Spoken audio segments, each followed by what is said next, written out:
ఇందులో మరి ఎందుకు మా సభ్యులకు లేకపోతే సీనియర్ శాసనసభ్యులు మంత్రిగా వారికి సుదీర్ఘమైన అనుభవం ఉంది కడియం శ్రీహరి గారు.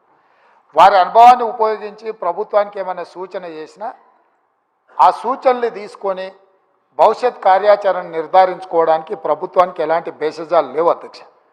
చాలా విస్పష్టంగా ఈ రాష్ట్రంలో ఉన్న జనాభా మొత్తం మీరు సమగ్ర కుటుంబ సర్వే చేసినామని గొప్పగా చెప్తున్నారు. ఇంతవరకు ఎప్పుడైనా ఆనాటి ప్రభుత్వం సమగ్ర కుటుంబ సర్వే చేసి ఈ సభలో వాటి వివరాలను ఎప్పుడైనా చెప్పినరా అధ్యక్ష?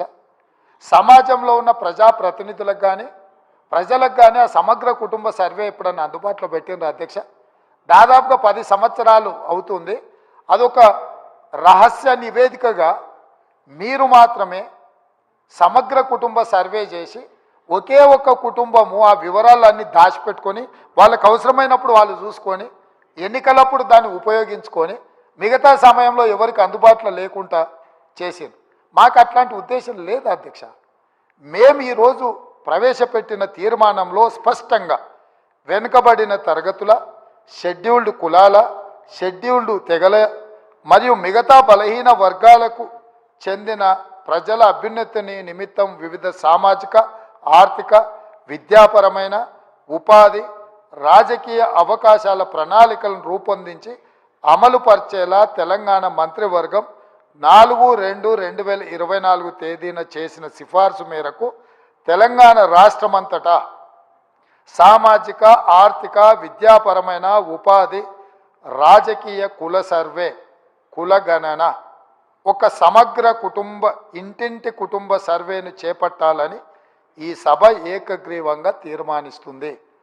ఇందులో ఇలాంటి అనుమానాలకు, శశభిషలకు తావు లేకుండా ఈ ప్రభుత్వం ఒక తీర్మానాన్ని ప్రవేశపెట్టింది. ఈ తీర్మానాన్ని మీరు అర్థం చేసుకొని మీకున్న అవగాహన మేరకు, మీకున్న అనుభవం మేరకు మీరు ఇంకేమైనా ఇది అమలు చేసే క్రమంలో ఏదైనా న్యాయపరమైన, చట్టపరమైన చిక్కులు వచ్చే అవకాశం ఉందని మీకు ఏదైనా అనుమానం ఉంటే మీ అనుమానాలతో పాటు దీన్ని అమలు చేయడానికి సూచనలు ఇవ్వండి.